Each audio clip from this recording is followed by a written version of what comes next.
Gusto ko na kaagad mag-quit. Ayoko 'pag hindi ko nakukuha yung gusto ko. Welcome to One Story here on KP Universe. Kasama ko ngayon isa sa mga taong nag-mentor sa akin from the ground up. Walang iba, ang napakaganda at isa sa mga double superstar millionaire ng I Am Worldwide Mentor Princess, Patsy. Hi! Anong age mo up nakuha yung first million mo? First million ko, 24 years old. Kung nanonood ngayon yung 18-year-old version mo, tingin mo ano yung maipagmamalaki niya sa'yo ngayon? May pagmamalaki ko sa kanya.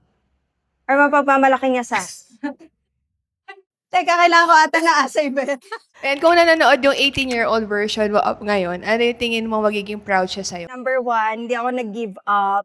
Number 2, ang dami ko nang nilagpasan ng mga challenges. And number 3, maraming nangyari na pangarap niya lang before, pero nangyari pa rin ngayon. Ano yung gusto mong iwan na storya or legacy na maalala nila pag binanggit yung pangalan mo? Ang gusto ko lang, pag nawala ako, na yung mga ginawa ko dito sa Earth is mag-create siya ng lasting impact doon sa mga tao. More on, hindi yung pag-alala nila sa akin kundi yung meron silang papas sa random people or doon sa kahit sa loved ones nila. May isip nila na merong gumawa ng ganito sa akin, so gusto ko siyang ipasa. But in a good way, may taong naging kind sa akin, gusto ko siyang maging ganito kasi may taong naging mabait sa akin. So parang more on ganon, hindi ako sobrang concerned sa kung ano yung maaalala nila. Pero ang gusto ko, yung meron silang gagawin na maganda dahil meron akong nagawang maganda sa kanila. Hindi necessarily na ako yung naalala nila. Baka hindi nila ako maalala as a person, baka makalimutan nila ako, pero the feeling or yung nagawa sa kanila, yun yung gusto kong magawa nila at mapasa nila. Ano yung mga sacrifices na ginawa mo para marating mo yung first million, yung hindi nila nakita? Actually, sobrang dami. Number 1 is yung pagko-commute araw-araw kasi malayo yung bahay ko doon sa office. Yeah, number 2 is yung pag-accept ng mga rejections ng mga tao kasi yung mga iba naman nakausap ko, hindi naman lahat sila gusto.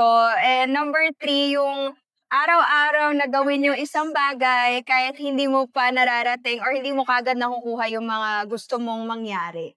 Are you good at sales? Actually, wala akong experience sa sales. Wala akong experience in general sa buhay kasi when I started, fresh graduate lang ako and trainee pa lang ako that time sa work ko kasi I'm a nurse by profession. So, bago pa lang ako nasa hospital. So, in general, sa buhay, wala talaga akong ganun ka-experience pa. Anong version ng sarili mo in the past yung kailangan mong iwan para marating mo kung ano yung narating mo ngayon?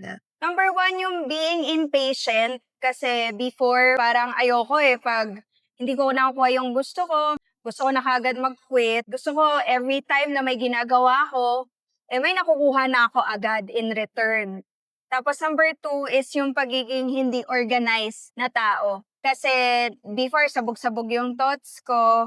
Marami ako nakakalimutan ng mga schedules, ng mga bagay. Pero kailangan ko siyang i-improve, kailangan ko ayusin kung talagang gusto kong umasenso. Do you think na important ang communication sa panahon ngayon, especially in the present?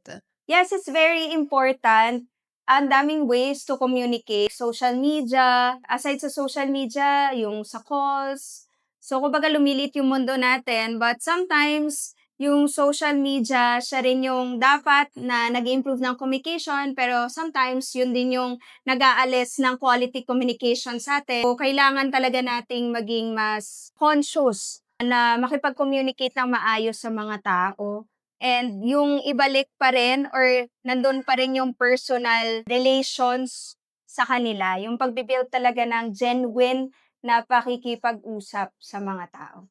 Do you think na important ang relationship in the present moment at bakit? Para sa akin, very important yung relationship kasi ngayon yung mga tao, kagaya nga nasabi ko, maraming ways to communicate but sometimes yung mga technology, sila na rin yung naglalayo sa atin. Kailangan nating i-balance yung time na nag-uusap tayo through social media dun sa talagang pagbibuild ng relationship dun sa mga tao na deeper Hindi lang siya through likes, hindi lang through shares sa social media, but deeper connection between people. Kasi 'pag hindi tayo naging conscious sa mga gano'ng bagay, yung mga dapat na naglalapit sa atin, yun pa yung maglalayo sa ating lahat. And that's it. Thank you so much, Patsy. And hopefully, meron kayo natutunan sa kanya at na-inspire din kayo sa story niya. Thank you so much for watching our video. You can follow Mentor Princess Patsy sa kanyang lahat ng social media channels. You will know more about her personality. Ganito talaga siya kasama. No, very bubbly and siya yung happy pill namin lahat. Like, follow, and subscribe dito sa KP Universe. This is one story here at KP Universe. Bye.